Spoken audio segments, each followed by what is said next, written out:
Hello family, आपका हमारे YouTube channel में बहुत बहुत स्वागत है। फ्रेंड्स, प्रेगनेंसी में पेट में दर्द नाभि के दाएं बाएं ऊपर नीचे किसका संकेत देता है? क्या इससे शिशु को कोई खतरा है, या फिर शिशु को कोई इससे क्या खतरा हो सकता है, या फिर माँ को कोई खतरा हो सकता है?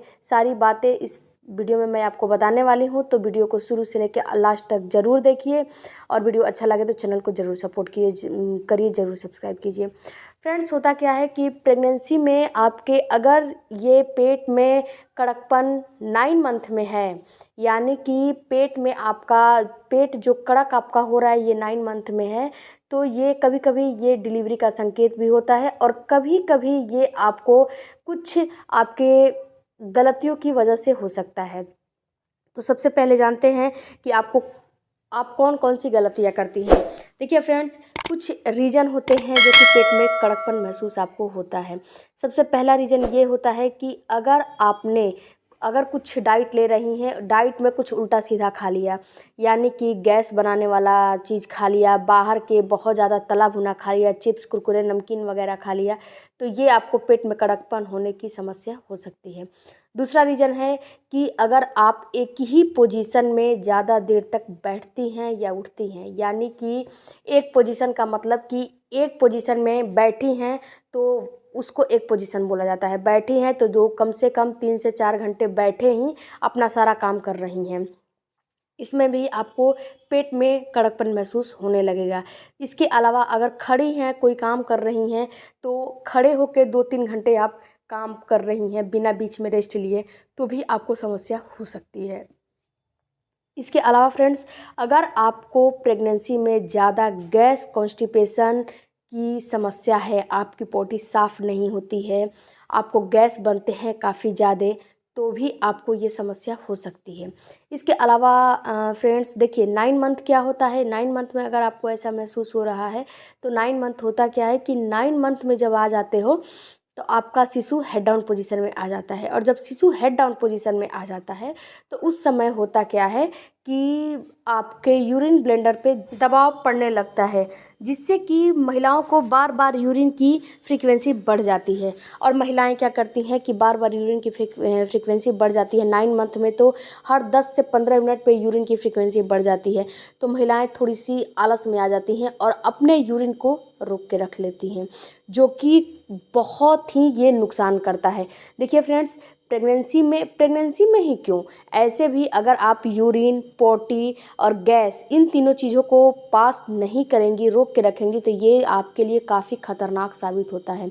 और प्रेगनेंसी में तो ख़ास तौर से अगर आपको ऐसा महसूस हो रहा है कि मुझे पोटी पास करनी है, या फिर यूरिन पास करनी है, या फिर गैस पास करनी है, और शर्म के मारे आप पास नहीं करती हैं, और आपको तो जो समस्या होगी वो होगी, आपके शिशु को काफ़ी समस्या होने लगती है।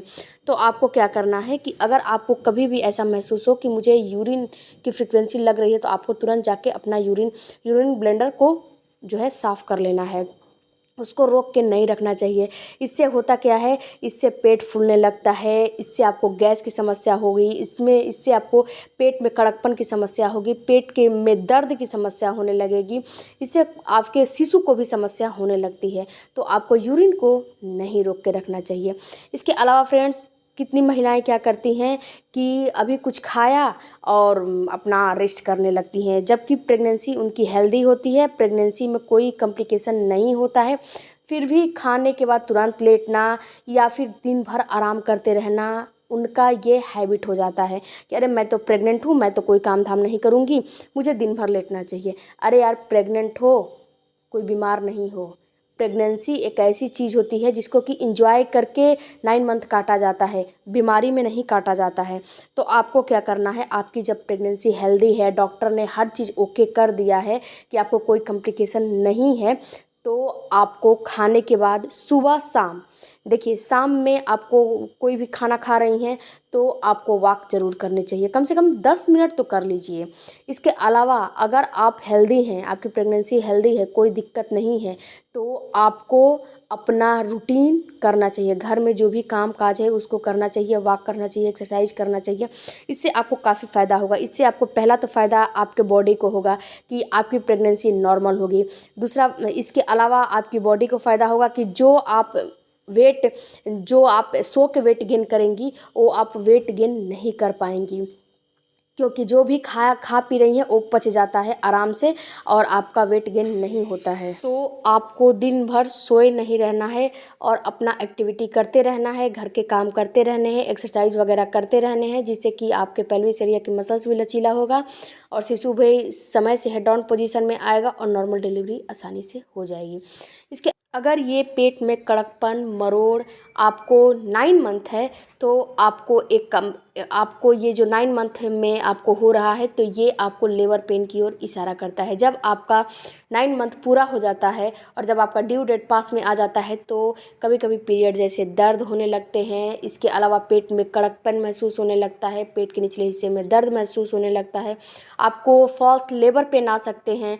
ये सारी कंडीशन आपको 9 मंथ में होने लगते हैं और सेकेंड ट्राइमेस्टर में आपको ये सारी कंडीशन होते हैं। तो अगर बहुत ज़्यादा हो रहे हैं, यानी कि बहुत ज़्यादा पेट में कड़कपन हो रहा है, दर्द हो रहा है, ऐंठन हो रहा है, उसके साथ हल्की सी स्पॉटिंग हो रही है, तो आपको तुरंत अपने डॉक्टर से कंसल्टेशन करना चाहिए। ये आपको प्रीमेच्योर डिलीवरी की ओर इशारा करता है।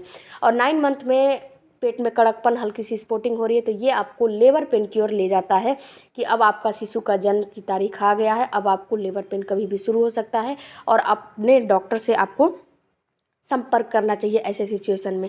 तो फ्रेंड्स, ये जो आपको पेट में कड़कपन, मरोड़ होता है 9 मंथ में, तो कभी कभी ये आपको 9 मंथ में इसलिए भी होता है कि जो आपका शिशु है वो केवल किक करता है, पूरा जो है मूवमेंट नहीं कर पाता है।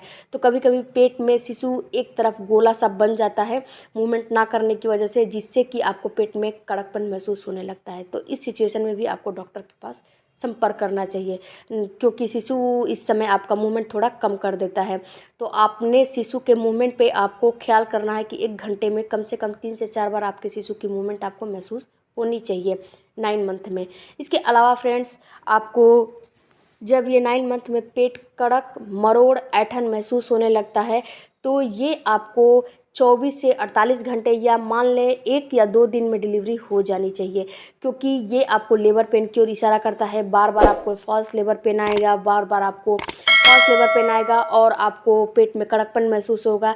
लेकिन जब आपको ज़्यादा महसूस होने लगता है तो ये इंडिकेट करता है कि कम से कम आपको बहुत ज़्यादा दिन नहीं डिलीवरी में बचे हैं, 2 से 3 दिन बचे हैं और ये डिलीवरी आपको बहुत जल्द होने वाली है। तो आपको जब ये ऐसा महसूस हो रहा है 9 मंथ में, तो अपनी डिलीवरी की तैयारी करना शुरू कर दें। अब आपकी कभी भी डिलीवरी हो सकती है, 3 से 4 दिन भी लग सकते हैं, 2 से 3 दिन भी लग सकते हैं, क्योंकि लेबर पेन कब आ जाए ये ना हम बता सकते हैं, ना तो डॉक्टर बता सकता है। फिक्स टाइम, एक अनुमान के अनुसार आपको डेट और टाइम दिया जाता है। आई होप कि वीडियो अच्छा लगा होगा तो चैनल को जरूर सब्सक्राइब कीजिए। मिलते हैं अगले वीडियो में। कोई भी क्वेरी है तो कमेंट बॉक्स में ज़रूर दीजिए। Tata bye bye, take care.